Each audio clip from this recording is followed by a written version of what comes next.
जय हिंद साथियों, BCom first year में बिजनेस ऑर्गेनाइजेशन और मैनेजमेंट का पेपर तैयार है। इसको पढ़िए, अगले पेपर को स्टैंड करिए अच्छे से। क्वेश्चन नंबर आपका देखिए, बीओ और मैनेजमेंट का पहला क्वेश्चन सामने आ चुका है। ये बीकॉम फर्स्ट ईयर का पेपर है। Observing the social responsibilities. हर व्यवसाय का अपना एक सोशल रिस्पॉन्सिबिलिटी होता है। इज अ बर्डन, एक बर्डन है ऑन बिजनेस ऑर्गेनाइजेशन। बीओ का मतलब है बिजनेस ऑर्गेनाइजेशन। आपको ऑब्जर्व करना है कि क्या सामाजिक उत्तरदायित्व किसी व्यवसायिक संगठन पर एक भार पैदा करता है। Comment and clear your stand. इस पे आप बढ़िया से कमेंट करिए और अपना एक एनालिसिस करिए, विश्लेषण करिए और एग्जाम्पल के साथ, गिवन द एप्रोप्रिएट एग्जाम्पल्स, उचित एग्जाम्पल के साथ। Question number 2। क्वेश्चन नंबर 2 में है discuss the concept and significance of the location of business unit. ये व्यवसायिक इकाइयाँ जो बनाते हैं हम लोग, एक बिजनेस यूनिट वहाँ डाल दिए, कानपुर में एक, लखनऊ में ब्रांच वगैरह, जो भी हम लोग व्यवसाय खोलते हैं, व्यवसायिक इकाइयाँ डेवलप करते हैं बड़े बड़े, इसके लोकेशन को लेकर के कि लोकेशन कैसा होना चाहिए। Discuss the concept and significance of the location of business unit, उसको बताना है। और दो लोगों का विचार बताना है इसमें। How are the location of the business unit determined according to the Weber's की थ्योरी है और सार्जेंट फ्लोरेंस की थ्योरी। इन लोगों का अपना अपना विचार है लोकेशन को लेकर के, तो इसको आप इम्पॉर्टेंट क्वेश्चनों में जान सकते हैं। फिर क्वेश्चन नंबर 3 है। क्वेश्चन नंबर 3 पर बात साफ साफ क्लियर है।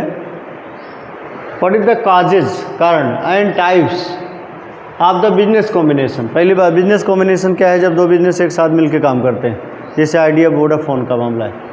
तो इनकी वजह क्या है, इनके टाइप्स कितने होते हैं। Discuss the merit and demerits of the different types of the combination. जो अलग अलग टाइप के कॉम्बिनेशन होते हैं उनके मेरिट डिमेरिट बताइए। फाउंड इन इंडियन इंडस्ट्रीज, जो भारतीय उद्योगों में पाई जाती हो। ध्यान रखिए, विदेशों की बात नहीं रही, जो इंडियन इंडस्ट्री में पाई जाती हो।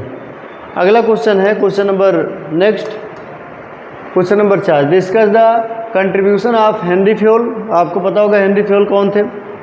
Father of business management. And F.W. Taylor, ये फादर ऑफ साइंटिफिक मैनेजमेंट थे।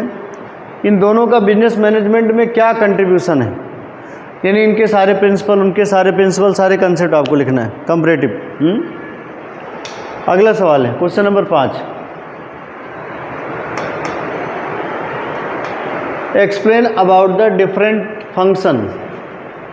Functions and nature of management. जो प्रबंध आप पढ़ते हैं जनरल मैनेजमेंट, उसके कौन कौन से फंक्शन हैं? Planning, organising, coordination, motivation, staffing, directing, जो भी हैं। वैसे तो मेन 5 फंक्शन हैं, उनके अंदर और भी फंक्शन आते हैं, लीडरशिप, डिसीजन मेकिंग, ये सब लिखा जा सकता है। इसके बारे में बताना है। एक्सप्लेन आइदर आउटसोर्सिंग के बारे में या फ्रेंचाइजी लेने के बारे में, और डिस्कस करिए इसके अलग अलग मेरिट और डिमेरिट, या लिमिटेशन मतलब होता है demerit. Associated with it, business का आउटसोर्सिंग करना या फ्रेंचाइजी लेना, इनके बारे में बताना है। और इसके साथ साथ ये बताना है कि इसके क्या फ़ायदे नुकसान हैं। Question number 7। क्वेश्चन नंबर 7 में बात है explain about the components and objectives of the business. व्यवसाय के घटक कौन कौन से होते हैं और उनके उद्देश्य बताइए। What are the impact of the liberalisation and globalisation. इसी क्वेश्चन से जुड़ा है कि भूमंडलीकरण और निजीकरण तो प्राइवेटाइजेशन होता है, उदारीकरण इसको हिंदी में बोलते हैं, उदारीकरण। लिबरल होना मतलब उदार होना, और ये भूमंडलीकरण है, पूरे भूमंडल पर। हिंदी मीडियम क्या है बिजनेस का, इसको भी बताना है, इम्पैक्ट क्या है। और आखिरी क्वेश्चन आपको ध्यान में रखना है, आखिरी क्वेश्चन जो है बड़े इंपॉर्टेंट है, इसमें से कोई 2 लिखना है आप, जो लास्ट में MBO मैनेजमेंट बाय ऑब्जेक्टिव क्या है? MBO क्या होता है?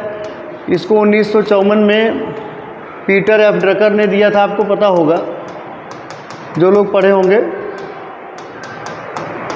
मैनेजमेंट बाय ऑब्जेक्टिव, इनकी एक किताब आई थी उस समय, फिलॉसफी ऑफ मैनेजमेंट, उसी में सारी बातें लिखा है कि सारे लोग मिल के अगर कोई गोल तय करेंगे, गोल डिसाइड करेंगे तो लास्ट तक पा जाएंगे। एक आदमी कुछ बोलेगा, एक आदमी कुछ बोलेगा तो सब नहीं होगा। डेलीगेशन ऑफ अथॉरिटी, अथॉरिटी को डेलीगेट कर देना।